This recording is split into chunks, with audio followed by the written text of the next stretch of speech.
Get out of the seat. I am ordering you to leave immediately. Withdraw the $120 million. Right now. Sir, I need you to get out of that seat. The words cut through the first-class cabin before the plane had even left the gate. Every conversation stopped.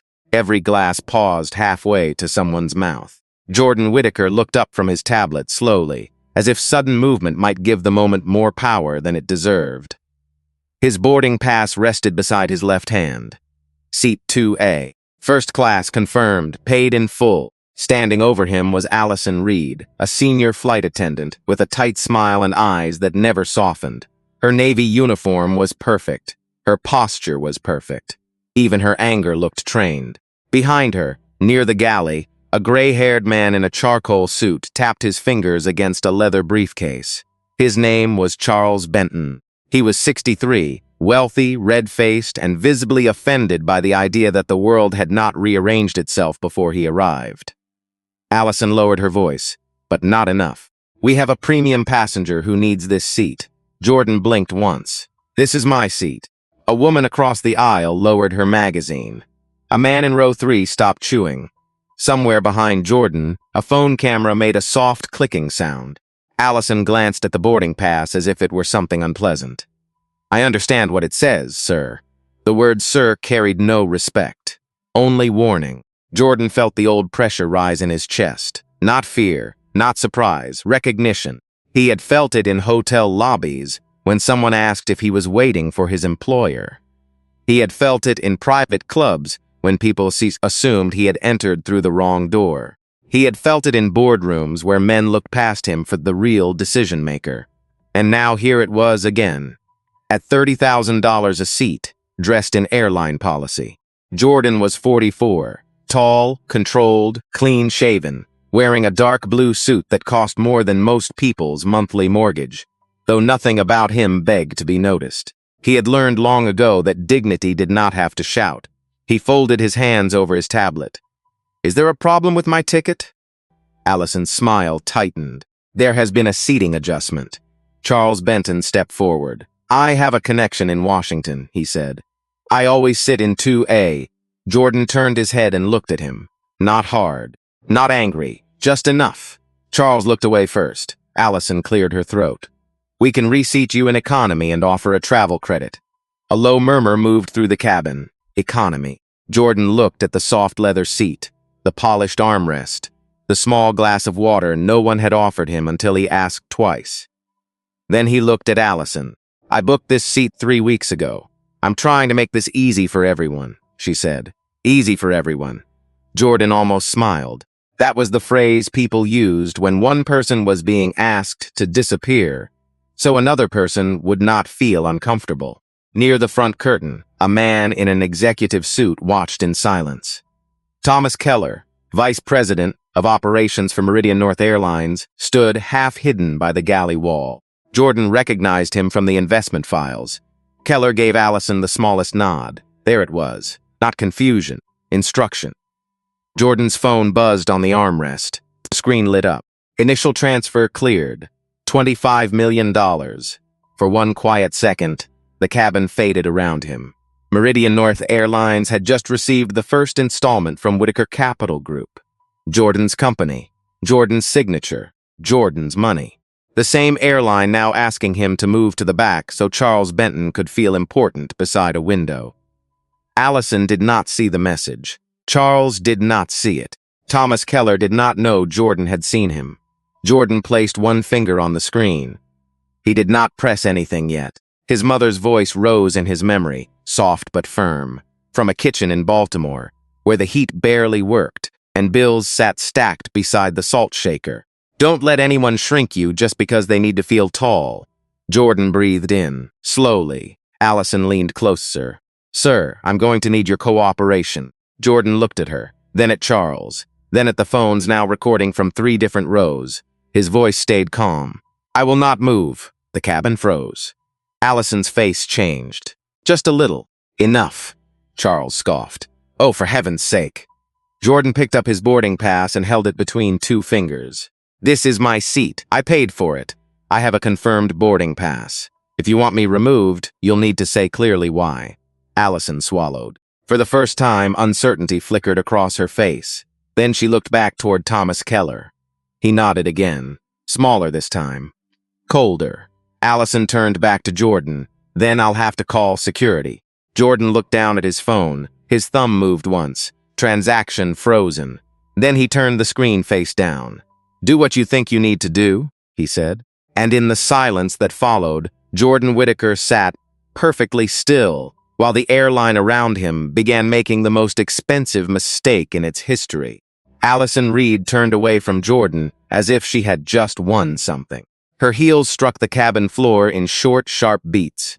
Each step sounded small, but inside that frozen first-class cabin, it felt like a countdown. Jordan watched her walk toward the galley. He did not look at the phones pointed at him. He did not look at Charles Benton, who was already adjusting his cuffs, like the seat had been returned to its rightful owner. Jordan kept his eyes on Thomas Keller. The operations executive stood near the curtain, jaw tight, one hand inside his jacket pocket. He was trying to look calm. He was not calm. Men like Keller knew how to hide anger. They were less skilled at hiding fear. Allison picked up the crew phone. Her voice dropped, but the cabin was too quiet to protect her. We need assistance in first class, she said. Passenger refusing crew instructions. A woman in seat 3B lifted her chin. Her name was Evelyn Parker, 71 years old, retired school principal from Columbus, Ohio.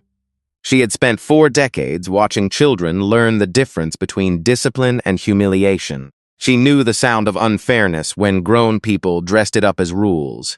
She leaned toward her husband. He has not raised his voice once, she whispered. Her husband, Harold, stared at his hands. I know, but he said it too softly, and that bothered him. Across the aisle, a younger man in a brown sport coat held his phone at chest level. His name was Kevin Miller. He sold insurance in St. Louis. He avoided conflict the way some people avoided storms. But his thumb stayed on the record button because Jordan's stillness made looking away feel like cowardice. Charles stepped into the aisle. Can we move this along, he said. Some of us have schedules. Jordan looked up at him. That is true, he said. Some of us do. Charles blinked. The calmness bothered him more than anger would have. A few seconds later, 2 airport security officers entered the aircraft. The first was Officer Nolan Price, broad-shouldered, middle-aged, with tired eyes, and a voice trained to keep rooms from exploding. Behind him came Officer Daniel Reyes, younger, stronger, his hand resting near his belt. Allison hurried back with them. That's him, she said, pointing at Jordan. He's refusing to comply. Officer Price stopped beside row 2. Sir, I'm Officer Price with airport security. The crew says there's an issue with the seating reassignment. Jordan held out his boarding pass. I am refusing to give up a seat I paid for. Price took the pass. He looked at it, then at Jordan, then back at the pass. Seat 2A, first class. Jordan Whittaker. The officer's face changed by the smallest measure. He had expected noise. He had expected a drunk passenger, maybe a man waving his arms, maybe someone making threats. Instead, he found a quiet man in a pressed suit with a valid ticket and 10 phones recording every breath. Allison stepped closer. He's been difficult since boarding. Jordan turned his head. Difficult how? The question landed hard. Allison's mouth opened. Nothing came out. The cabin waited. Jordan's voice stayed even. Did I shout? Allison looked at Price. No, but did I threaten anyone? No, but you refused. Did I show a valid boarding pass? Price still held the pass. His fingers tightened around the edges. Yes, he said quietly. You did. Thomas Keller moved forward then, slow, controlled. His expensive shoes made almost no sound. That's enough, he said. Officer Price turned. And you are? Thomas Keller, Senior Vice President of Operations for Meridian North Airlines. The title settled over the cabin like a warning. Allison straightened. Charles smiled faintly. Jordan did neither. Keller stepped closer to Jordan's row. Mr. Whittaker, we do not want this to become unpleasant. Jordan noticed it right away. Keller knew his name. Not from the boarding pass. Not now. He had known it before Allison ever approached.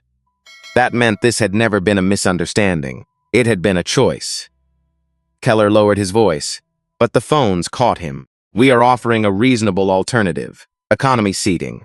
A travel voucher. Our appreciation. Jordan gave a small nod, as if he were hearing a weak business proposal. And if I decline? Keller's eyes hardened. Then the crew may determine that you are interfering with aircraft operations. That can carry serious legal consequences. There it was. Not shouted, not sloppy, polished. Federal language wrapped around private bias. Jordan felt anger rise inside him, cold, precise, not the kind that burns, the kind that sharpens. He thought of his mother again. Denise Whitaker, standing in a grocery store line with coupons in her hand, while a cashier rolled her eyes. He remembered being 12, watching her smile through humiliation because she needed groceries more than she needed pride. That memory had never left him. It had simply grown older with him. Jordan looked at Officer Price. Am I being removed because I am a safety threat? Price hesitated. Allison looked away. Charles muttered, "This is ridiculous." Then Evelyn Parker spoke. "No," she said. Everyone turned. Her voice was not loud. It did not need to be. He is not a threat. He has been polite the entire time. Allison's face tightened. "Mom, please stay out of crew matters." Evelyn sat taller. "I spent 40 years in public schools. I know what unfair treatment sounds like when it is dressed up as policy." A ripple moved through the cabin. Small, real. Kevin raised his phone higher. Harold Parker looked at his wife, then at Jordan, and something inside him finally moved. "She's right," Harold said. "He hasn't done anything." Keller's jaw flexed. For the first time, control slipped from his face. Jordan turned his phone over. One message waited on the screen. Funding hold confirmed. He locked the phone again. Not yet. The room still had more to reveal. Officer Price still held Jordan's boarding pass, but now it seemed heavier in his hand. He looked from Jordan to Allison, then to Thomas Keller. The sounds of the aircraft filled the silence. Air vents hissed. A service cart rattled softly behind the curtain. Somewhere in the economy cabin, a child laughed, unaware that first class had turned into a courtroom without a judge. "Mr. Keller," Officer Price said carefully. "His boarding pass appears valid." Keller did not blink. "I'm not disputing that." Allison's shoulders tensed. Charles Benton stopped smiling. Keller continued, smooth and cold. "The issue is cooperation. Our crew has made a lawful request to resolve a seating matter. Mr. Whitaker is refusing that request." Jordan looked at him. "A seating matter," he repeated. His voice was quiet, but every phone caught it. "You are asking me to leave a seat I purchased so another passenger can sit here because he prefers it." Charles threw up one hand. "Because I have status with this airline." Jordan turned to him. "So do I." Charles gave a small laugh, not loud, worse than loud, dismissive. Allison stepped between them, eager to regain control. "Sir, this discussion is over." Evelyn Parker leaned forward again, her voice steady. "Then why are you still discussing it?" A few passengers breathed out through their noses. Not laughter, more like relief. Someone had said what they were thinking. Allison shot her a look. "Mom, I've asked you once." "And I heard you," Evelyn said. "That does not make you right." Officer Reyes shifted his stance. He was younger than Price and less practiced at hiding discomfort. His eyes moved over the cabin. Phones everywhere. Faces tight. A situation that had started as a seat dispute now looked like something that could follow all of them home. Price handed the boarding pass back to Jordan. "Sir, I understand your position," he said.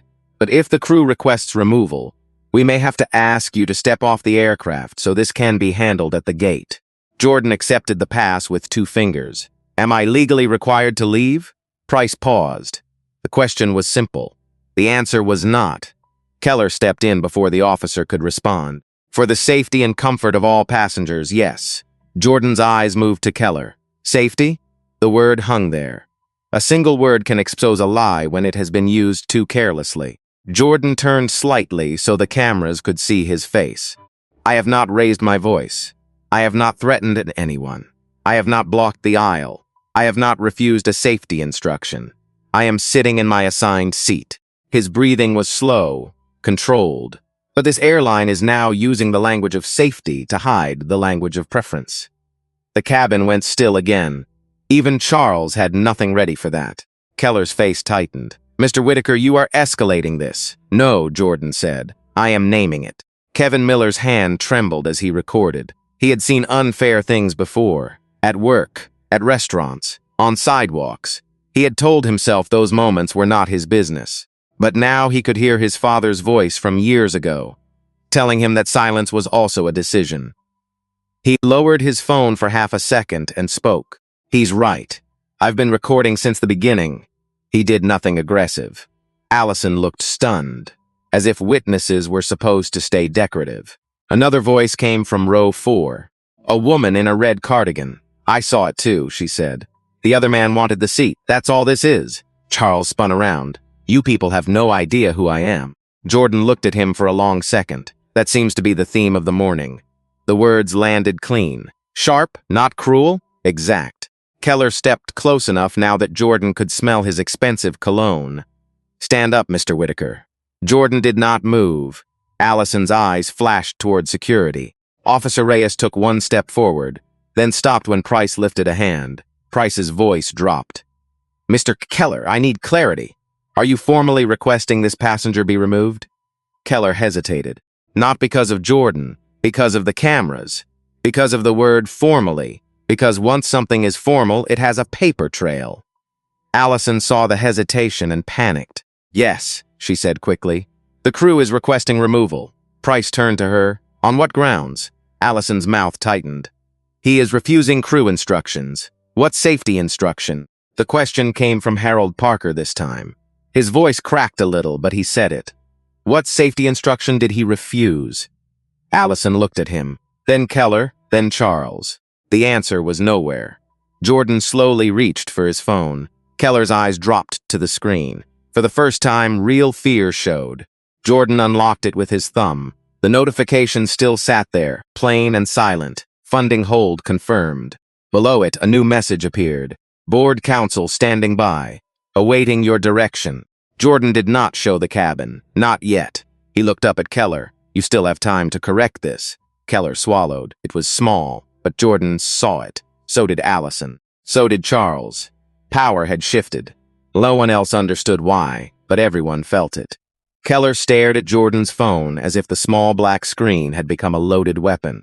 For one brief second, the executive mask slipped. His lips parted. His eyes moved too fast. Left to right. Phone to Jordan. Jordan to the cameras. Kaz to Allison. Then he recovered. Almost. Mr. Whitaker, Keller said, his voice lower now. Perhaps we should step into the jet bridge and discuss this privately. Jordan did not stand. That offer came late. Allison looked confused. Charles looked annoyed. Officer Price looked alert. What offer? Charles snapped. Why are we still talking? No one answered him. That bothered Charles more than anything. He was used to being the loudest person in a room and having the room bend around him. But now the attention had moved away from him, toward Jordan, toward Keller, toward something larger than a seat. Allison leaned toward Keller and whispered, Do you know him? Keller's jaw tightened. Jordan heard the whisper. So did Kevin's phone. Evelyn Parker heard it too, and her face changed. Not with surprise, with confirmation. She had seen that look on administrators when they realized the parent they had dismissed was a lawyer. On teachers when the quiet child turned out to have witnesses. On men with badges when the person they had cornered knew the policy better than they did. Jordan turned his phone face up and tapped one message. Not to show off, not to perform, to document. A new notification appeared.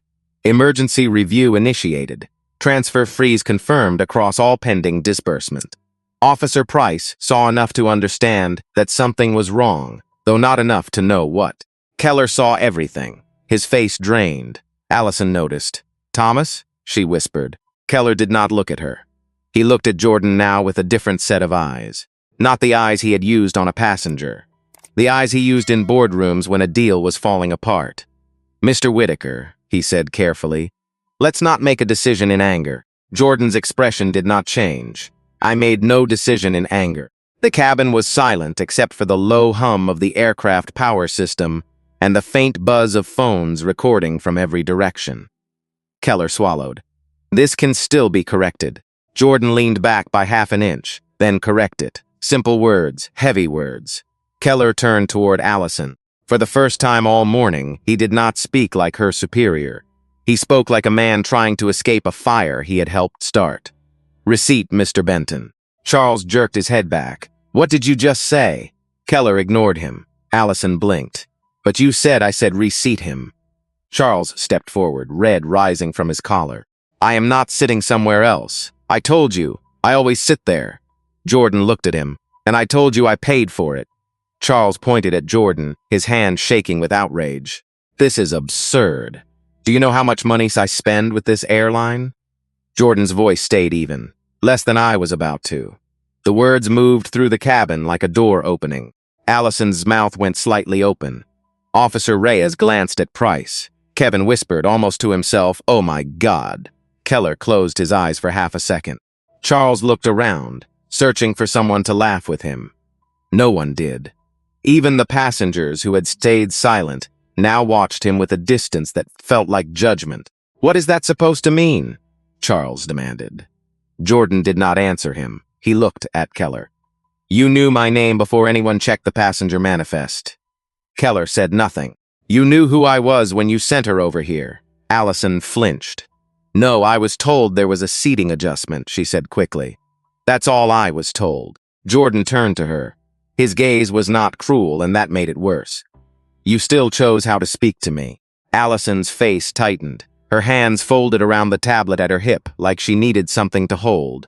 For a moment, she looked younger. Not innocent. Just afraid. Evelyn watched her and felt no satisfaction. Only sadness. She had spent her life believing people could learn, but learning often began with shame. Officer Price cleared his throat. At this point, if Mr. Whitaker is in his assigned seat and there is no safety issue, I'm not removing him. Allison looked stunned. Keller looked trapped.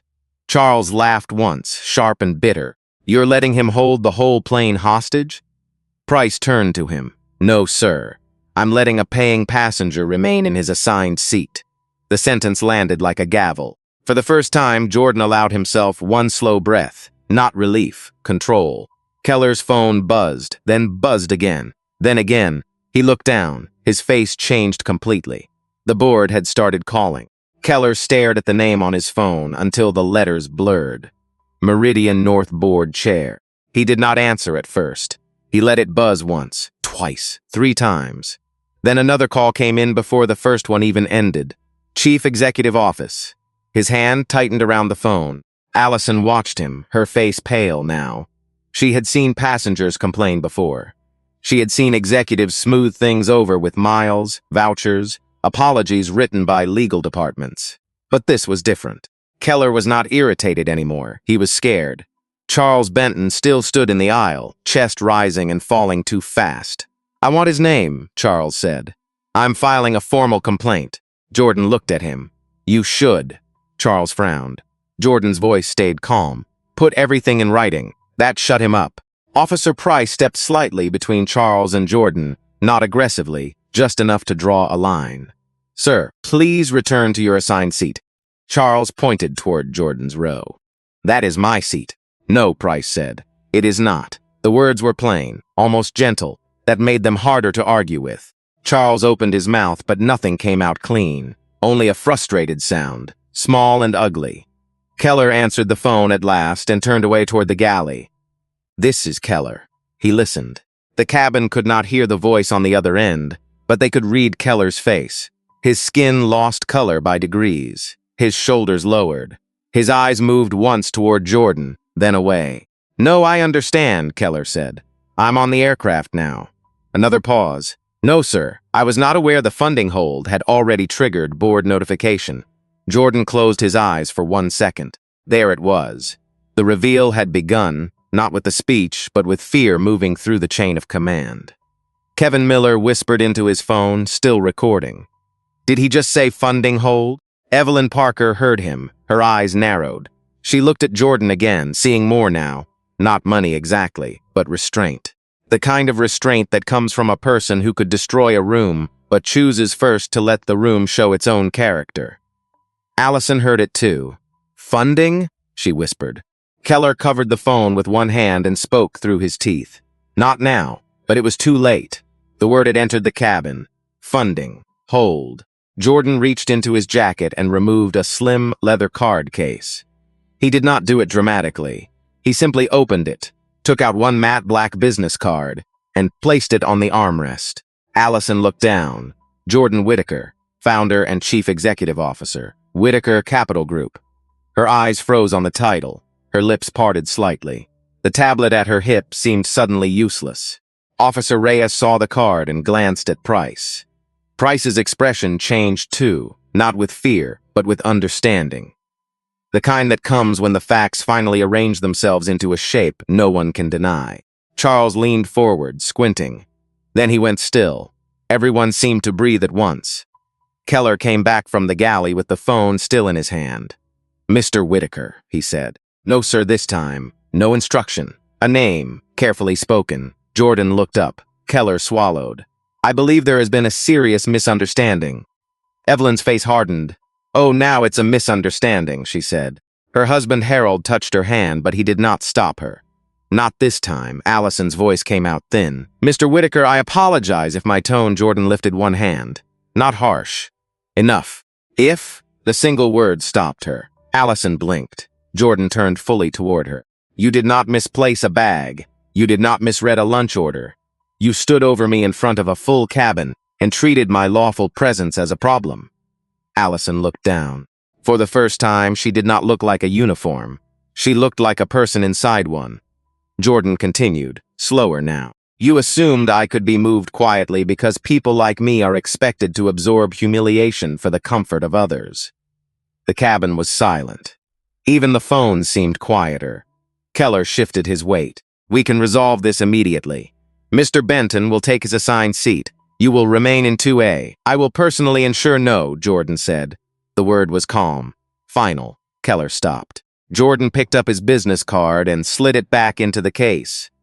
"You are still talking about the seat." He looked around the cabin, at Allison, at Charles, at Keller, at the passengers who had watched, recorded, hesitated, spoken.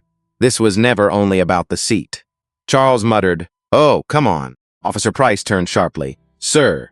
Charles fell silent. Jordan's voice lowered. This was about who gets believed, who gets questioned, who gets called difficult for standing still, who gets threatened with removal because someone more comfortable wanted their place.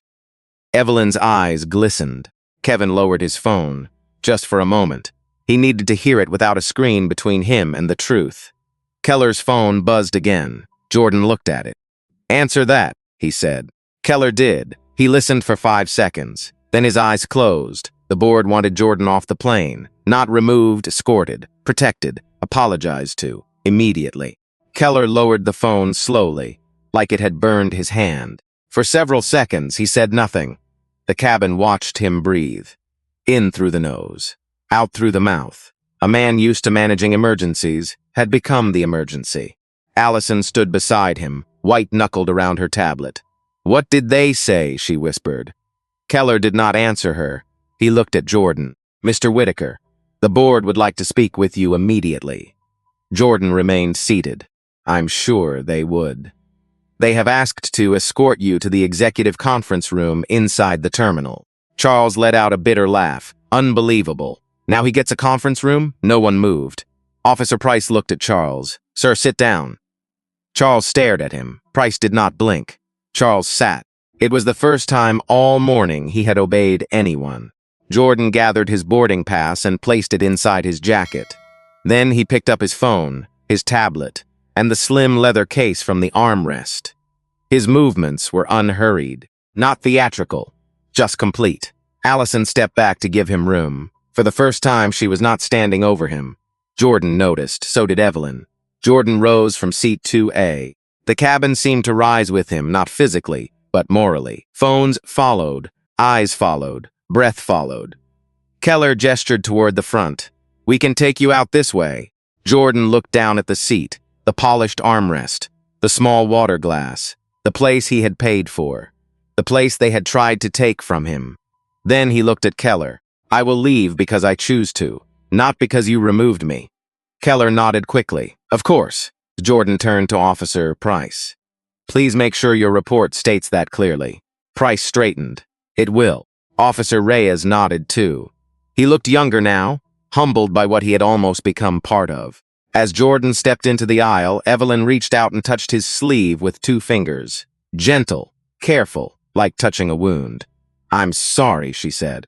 Jordan looked at her, and for the first time that morning, warmth entered his face. "You spoke," he said. "That matters." Her eyes filled, but she held herself together. Harold leaned forward, his voice rough. "I should have spoken sooner." Jordan met his gaze. "Then speak sooner next time." It was not cruel. It was mercy with a backbone. Harold nodded, ashamed and grateful at once.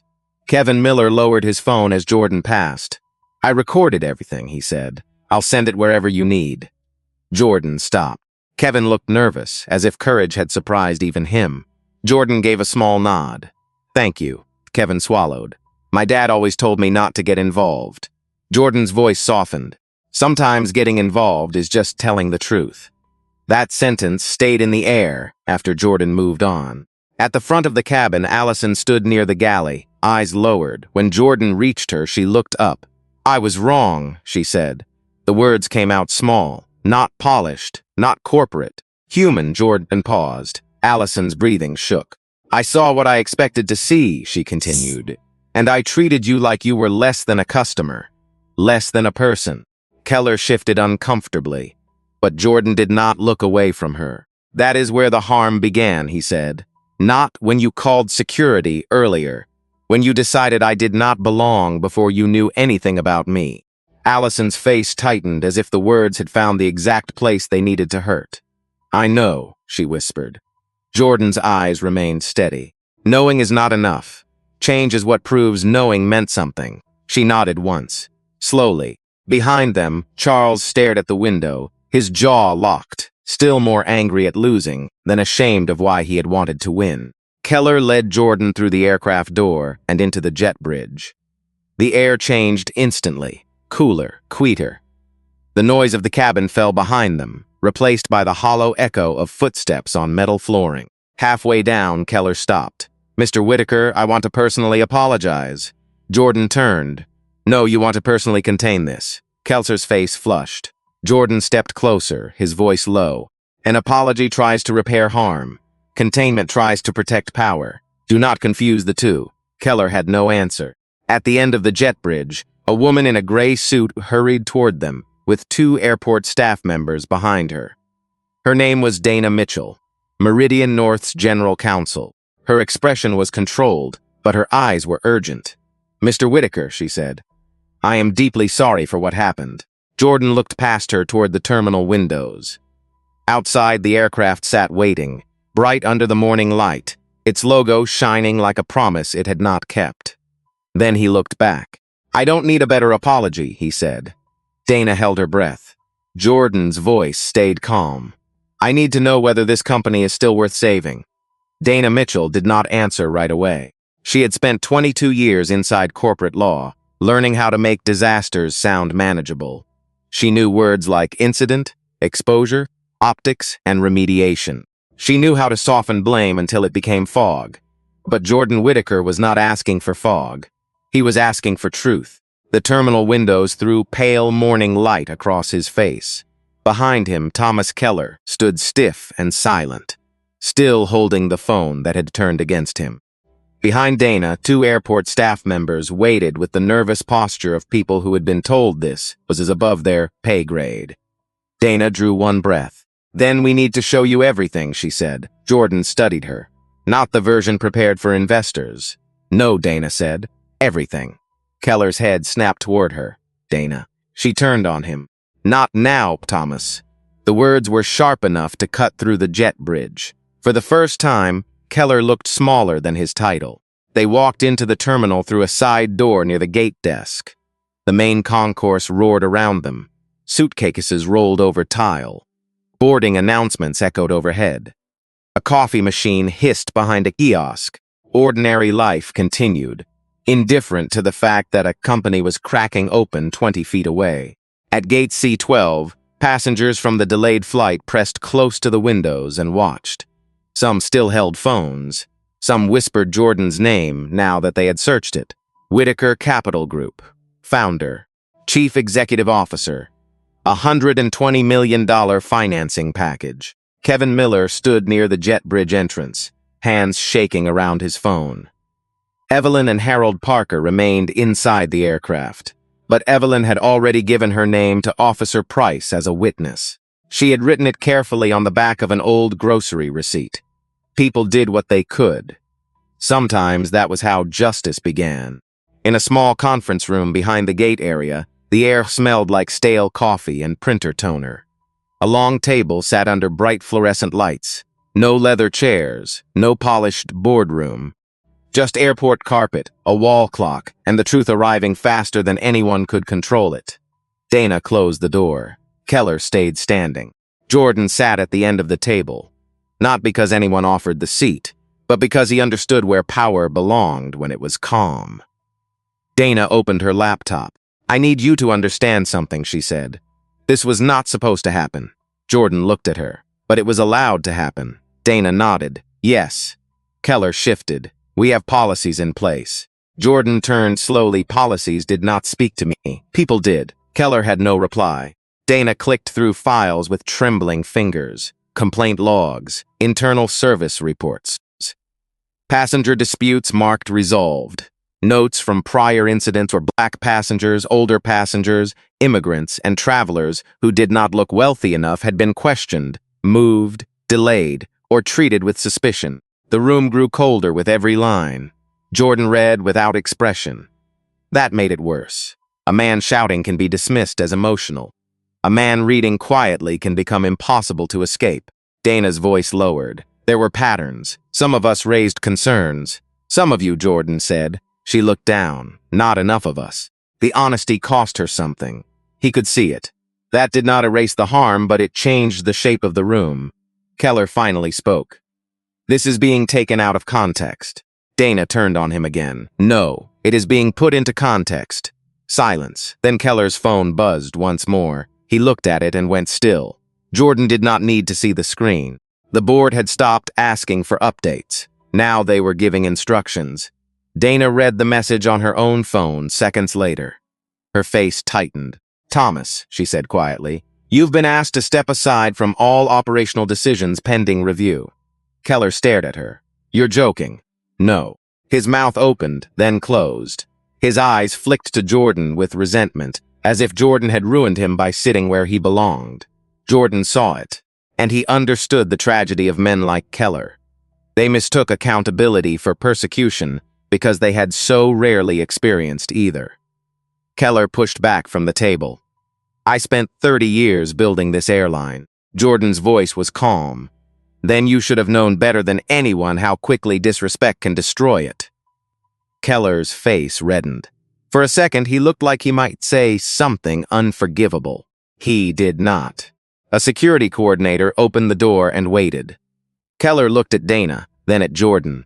Then he walked out without another word. The door clicked shut behind him. Dana sat down slowly. Her hands rested flat on the table. "What do you want us to do?" she asked. Jordan looked at the complaint logs. Then at the window where morning light spread across the runway. "I want you to stop asking that question only when the person harmed has enough power to make you afraid." Dana closed her eyes. Jordan continued. "Start with the people who complained and were ignored. Call them, apologize, compensate them, put independent oversight in place. Retrain staff, yes, but more than that, rebuild what your culture rewards." His voice slowed. "Because people do not become cruel in a vacuum. They become cruel where cruelty is tolerated." Dana nodded, and this time she wrote every word down. Dana's pen moved fast, but Jordan knew notes were not reform. He had seen rooms like this before. Rooms where powerful people wrote down the right words, nodded at the right moments, and waited for the storm to pass. Then, after the headlines faded, the old habits came back wearing new language. He leaned back in the hard conference chair. "Who is on the call?" Dana looked up from her laptop. "The board chair, the chief executive officer, the chief people officer, and outside counsel. Put them on speaker." Dana hesitated for only a second. Then she tapped the screen. A man's voice filled the room, polished and strained. "Mr. Whitaker, this is Robert Langford, board chair of Meridian North. I want to begin by saying how deeply sorry we are for your experience this morning." Jordan looked at the phone in the center of the table. "Mr. Langford, I appreciate the words. But I'm more interested in what you knew before this morning. Silence. A soft rustle of paper came through the speaker. Then another voice entered. Female, careful. This is Elaine Foster, Chief Executive Officer. We were aware of isolated service concerns. Jordan's eyes did not move. Isolated? Dana looked down at the complaint logs. Jordan placed one finger on the stack of printed pages. I'm looking at repeated complaints across multiple routes. Similar language. Similar treatment. Passengers questioned after boarding. Passengers moved to accommodate so-called preferred travelers. Passengers described as disruptive after asking why they were being treated differently. No one on the call answered. The fluorescent light above the table buzzed faintly. Jordan continued. These are not isolated concerns. These are warnings. Elaine Foster exhaled. You're right. The admission was quiet. It changed the room. Dana glanced at the phone. Even she had not expected it so soon. Elaine continued, slower now. We failed to treat those warnings with the seriousness they deserved. Jordan let the words sit. He believed in silence. It gave people a chance to either become honest or become more afraid. From the hallway outside, voices rose. News of the incident had spread through the terminal. A gate agent walked past the glass wall with a phone pressed to her ear. Her face was tight. Another employee stopped, looked through the window, saw Jordan, and quickly moved on. The airline was awake now, not morally, operationally. That was always the first stage. Jordan leaned toward the phone. I want 3 things before I consider releasing the hold. Dana's pen hovered. Robert Langford answered quickly. Name them. First, independent review, not internal, not managed by executives who benefit from the report being gentle. Yes, Robert said. Second, every passenger connected to these prior complaints gets contacted by a third party, not an email, a real call, a real apology, and meaningful compensation. A pause. Outside counsel started to speak. Mr. Whitaker, there may be liability considerations. Jordan cut in. There are always liability considerations. That is not the same as moral leadership. The lawyer stopped. Dana's eyes lifted. There was a flash of respect there. Maybe relief. Jordan's voice hardened. Third, no employee gets sacrificed as a public relations offering while the system stays untouched. Allison Reed made choices. Thomas Keller made choices. Charles Benton made choices. But this company trained some people to obey status faster than truth. The words hit the speakerphone like stones dropped into deep water. Elaine Foster spoke next. What do you expect regarding Ms. Reed? Jordan looked through the glass wall toward the gate. He could see Allison standing alone near the aircraft door, arms crossed over her stomach. No longer polished, no longer sharp, just shaken. I expect accountability, he said. Not theater. Dana wrote that down. Jordan kept looking at Allison. Suspension pending review, required training, a formal apology. And if she stays, she works under supervision until she proves she understands that customer dignity are not separate duties. Elaine said, that is fair. Jordan turned back to the phone. And Keller? Robert Langford answered this time. He has already been relieved of operational authority pending investigation. Jordan did not celebrate. There was nothing healing about a man falling if the floor that held him stayed rotten. Good, Jordan said. Now talk to the passengers. Dana looked up. The passengers? Yes, he stood. They saw what happened. Some spoke, some stayed silent. They are part of this story now. Do not send them away with meal vouchers and a delay announcement. Tell them the truth. Robert hesitated. That could increase exposure. Jordan's eyes sharpened. Truth often does. No one spoke for 3 seconds. Then Elaine said, do it. Dana closed the laptop halfway, then opened it again, as if the order had physically reset the room. Jordan walked to the glass wall. On the other side, Evelyn Parker stood in the gate area now, her husband beside her. Harold held her purse in one hand and his phone in the other. He looked older than he had on the plane, but steadier too. Kevin Miller stood a few feet away, talking to Officer Price. His shoulders were still tense, but his voice was firm. People were changing in small ways. That mattered. Dana came to stand beside Jordan. We'll make the announcement at the gate, she said. Jordan nodded. And Mr. Whitaker? He turned. Her voice was quieter. Are you coming back on the flight? Jordan looked toward the aircraft. Seat 2A was still waiting, but so was the memory of what had been done there. No, he said, not today. Dana lowered her eyes. Jordan picked up his briefcase. Some seats are not worth reclaiming until the people around them understand why they were never theirs to take. The gate area did not feel like an airport anymore. It felt like a room waiting for a verdict. Passengers stood in loose clusters near gate C12, phones lowered now, conversations hushed. The bright screens above the counter still showed delayed, but nobody was asking about boarding yet. They were watching the side door. When Jordan Whittaker stepped out with Dana Mitchell beside him, the noise changed, not louder, sharper. A few people whispered his name.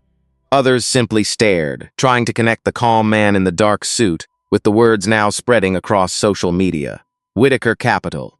Funding hold. Meridian North. Seat 2A. Allison Reed stood near the jet bridge entrance, no longer behind the safety of her role. Her uniform was still crisp, but her face had collapsed into something tired and human. Charles Benton sat several chairs away, arms folded, jaw locked, staring at nothing.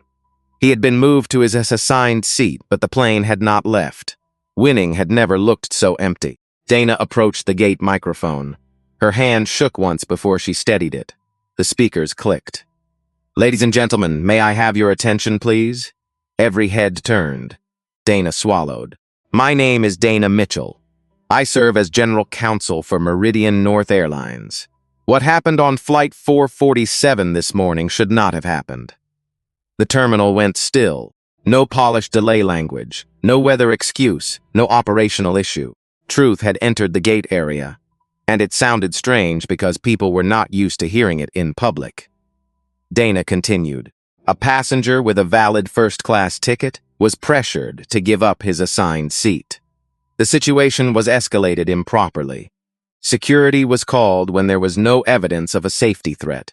Several of you witnessed that. Some of you spoke up. Some of you recorded. That matters. Evelyn Parker stood with Harold near a window. Her hand went to her chest. Kevin Miller looked down at his phone, then back up. He had spent most of his life avoiding being noticed. Now, for the first time, being a witness felt like a responsibility, not a risk. Dana's voice tightened. "We are beginning an independent review. We will contact witnesses. We will preserve all records. And we will not describe what happened here as a misunderstanding when the facts show something more serious." Allison closed her eyes. The word misunderstanding had been taken away. That was the first honest punishment. A murmur moved through the crowd. Not applause. Not yet. People were processing what accountability sounded like when it arrived before the lawyers had finished smoothing the edges. Then, Dana stepped back. Jordan had not planned to speak, but Evelyn looked at him, and so did Kevin, and Officer Price, and even a young gate agent who had been wiping tears with the side of her thumb. Jordan walked to the microphone. Dana moved aside. The speaker clicked again. For a second, he looked at the passengers, not over them, at them. "My name is Jordan Whittaker." The gate area quieted until the only sound was the roll of a suitcase far down the concourse. I was the passenger in seat 2A. A few phones rose again. Slower this time, less hungry, more careful. Jordan let them. "I want to say something clearly. I am not standing here because I am powerful. I am standing here because I was lucky enough to be powerful in a moment when power mattered." The words settled heavily. There are people who go through what happened to me and have no board to call, no funding to freeze, no title that suddenly makes others reconsider. They are told to move. They are told to calm down. They are told they are difficult, and then they are expected to carry the humiliation quietly. Evelyn lowered her head. Harold put his arm around her shoulders. Jordan continued, his voice steady but warmer now. "That is why this cannot end with me getting an apology.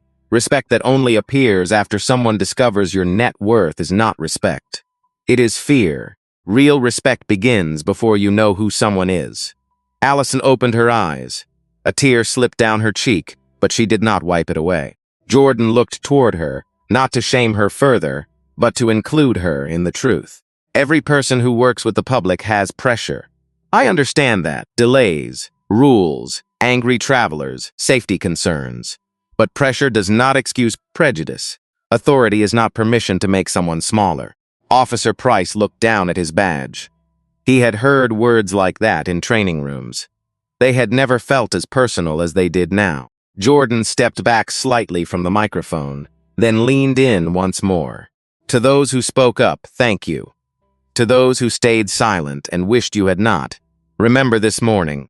The next time may come in a grocery store, a hospital hallway, a hotel lobby, or another airplane cabin. You may not need to make a speech. You may only need to say, "That is not right." Kevin's face tightened. He nodded once, almost to himself. Jordan finished quietly. Dignity should not depend on a seat number. He stepped away. For 1 second, no one moved. Then Evelyn began clapping. Slowly, Harold joined her, then Kevin, then Officer Reye, then the gate agent. The applause spread through gate C-12. Not wild, not celebratory, but solemn. Like people were not applauding a victory. They were acknowledging a wound. Jordan looked through the window at the aircraft still parked outside. Seat 2A remained empty. And for the first time all morning, that empty seat told the truth. Jordan did not board Flight 447 again. He walked away from Gate C-12 with Dana Mitchell on one side, and Officer Price a few steps behind. Not as a guard, but as a witness who understood that the morning had changed him too. The terminal noise returned around them. Shoes tapped across tile. Wheels clicked over seams in the floor. A woman at a coffee stand called out an order. Life kept moving, the way life always does after someone has been hurt. But Jordan moved slower now, not weaker, slower. There is a difference.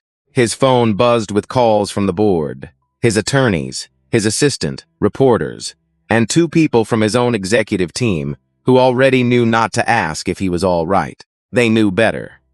Men like Jordan did not become all right in one morning. They became steady. They became focused. They turned pain into structure. He stopped near a quiet window overlooking the runway. Outside, the Meridian North aircraft pushed back from the gate at last. Seat 2A's was still empty. The plane rolled slowly beneath a clean blue sky, carrying passengers who would never forget the silence before the apology, or the sound of an old woman beginning to clap. Dana stood beside him. "We will send you the written action plan by tonight," she said. Jordan kept his eyes on the aircraft. "No." Dana looked at him. "No? You will send it to the public." Her breath caught. Jordan turned to her. Not a vague statement. Not corporate language. A real plan. Independent review. Passenger outreach. Staff accountability. Policy changes. Timelines. Names of the outside reviewers. People deserve to know what changed because they spoke up. Dana nodded slowly. "And the funding?" Jordan looked back through the glass. "The hold stays." Her face tightened, but she did not argue. "For now," he added, "I invest in companies that can learn, not companies that only panic." That sentence struck her harder than any threat would have. 3 days later, Meridian North released a public accountability plan. It was not perfect. No document ever is. But it named the harm. It admitted that safety language had been misused. It committed to independent review, passenger restitution, and mandatory dignity-based service training for every employee from gate staff to senior operations. Thomas Keller resigned before the investigation ended. Allison Reed was suspended. Months later, she returned to work under supervision after completing retraining and writing personal letters to passengers she had mistreated. Some people said she should never have come back. Others said real change had to leave room for people who were willing to face what they had done. Jordan did not answer that debate publicly. He believed accountability without humanity became revenge. But humanity without accountability became permission. Charles Benton issued no apology. His silence said enough. Evelyn Parker received a handwritten letter from Jordan 2 weeks later. Inside was one sentence. She read aloud to Harold at the kitchen table. "You reminded a room full of people that courage does not retire," she cried then. Not loudly. Just enough to let the morning leave her body. Kevin Miller sent his video to investigators. He also called his father that night. His hands shook as he told him what happened. His father listened quietly, then said, "Maybe I taught you too much caution." Kevin looked out his apartment window and answered, "Maybe I finally learned the rest." Officer Price added one line to his official report that became quoted later in training sessions. The passenger presented no safety threat. Simple, plain, powerful. As for Jordan, he did not become a hero in his own mind. He rejected that word. Heroes were too easy for people to admire and then ignore. He wanted something harder. He wanted witnesses. He wanted memory. He wanted people to understand that injustice often begins in small sentences. "You do not belong here. Move to the back. Do not make this difficult. Calm down. Be reasonable." And sometimes the most powerful answer is not shouting. It is staying seated. It is asking why. It is refusing to let someone else rename your dignity as disruption. Months later, Meridian North invited Jordan to speak at its first company-wide dignity forum in Atlanta. He stood on a plain stage under bright white lights, facing pilots, flight attendants, executives, gate agents, mechanics, and customer service workers. He did not talk about revenge. He talked about his mother. He talked about the grocery store line in Baltimore, the coupons, the cashier, the quiet smile his mother wore because pride had to wait until dinner was paid for. Then he looked out at the room. "Do not wait until someone is rich before you treat them as worthy," he said. "Do not wait until someone is powerful before you believe their pain. The measure of your character is how you treat the person you think cannot hurt you." No one clapped right away. They sat with it. That was better. Because some truths do not need applause. They need to sink in. And somewhere in that silence, the work began. If this story reminded you that dignity matters in every seat, every room, and every ordinary moment, please like this video so more people can hear it. Subscribe for more stories about justice, courage, and the quiet strength it takes to stand tall. And comment these 3 words below. Never stay silent.